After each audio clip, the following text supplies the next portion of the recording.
ইনশাআল্লাহ তাআলা। জান্নাতুল ফেরদৌস আপনি লিখেছেন, শীতকালে অফিস থেকে ফেরার পথে প্রায় প্রতিদিনই নামাজ কাজা হয়ে যাচ্ছে, বাস থেকে নেমে নামাজ আদায় করার সুযোগ নেই, এক্ষেত্রে জার্নিতে কীভাবে নামাজ আদায় করব? আপনি এমন কোনো চাকরি যদি করেন যে চাকরিতে ফেরার পথে আপনার প্রতিদিন নামাজ কাজা হয়, তাহলে আপনাকে কয়েকটা অপশন একটা বেছে নিতে হবে। হয় আপনি এমনভাবে প্ল্যান করবেন যে আপনার নামাজ যেন কাজা না হয়, সেটা হতে পারে অফিসের বাসে না গিয়ে অন্য কোনো বাসে, হতে পারে নামাজ পড়ে তারপর রওনা হয়ে, হতে পারে মাঝপথে যেখানে নামাজের ওয়াক্ত চলে যা হয় সেখানে নেমে গিয়ে নামাজ পড়ে অন্য গাড়িতে উঠবেন। নানাবিধ উপায় আপনাকে অবলম্বন করতে হবে। যদি কোনোভাবেই আপনার এটা সম্ভব না হয়, তাহলে সে চাকরি আপনার জন্য করা জায়েজ নয়।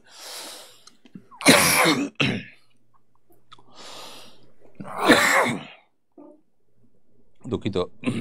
যে চাকরি করতে গিয়ে কোনোভাবে আমাদের নামাজ যে হ্যাম্পার হয়, নামাজ পড়াতে অসুবিধা তৈরি হয়, সেরকম চাকরি করা আসলে মুসলমানের জন্য জায়েজ নয়।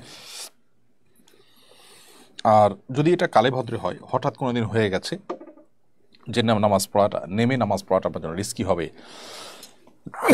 আর কোনো গাইড পাওয়ার সম্ভাবনা কম থাকবে, মেয়ে মানুষ হিসেবে আপনার অন্য গাড়িতে ওঠাটা কষ্টের হবে, বা আপনার কোনো রকম হুমকি আপনার মধ্যে আপনার জন্য থাকে, তাহলে সেক্ষেত্রে আপনি ওই কালে ভদ্রে যদি হয়, ওই সময়টাতে ওযু থাকলে যে অবস্থা আছে সে অবস্থা নামাজ পড়ে নেবেন বসে, এবং পরবর্তীতে নামাজটা আপনি কাজা করবেন।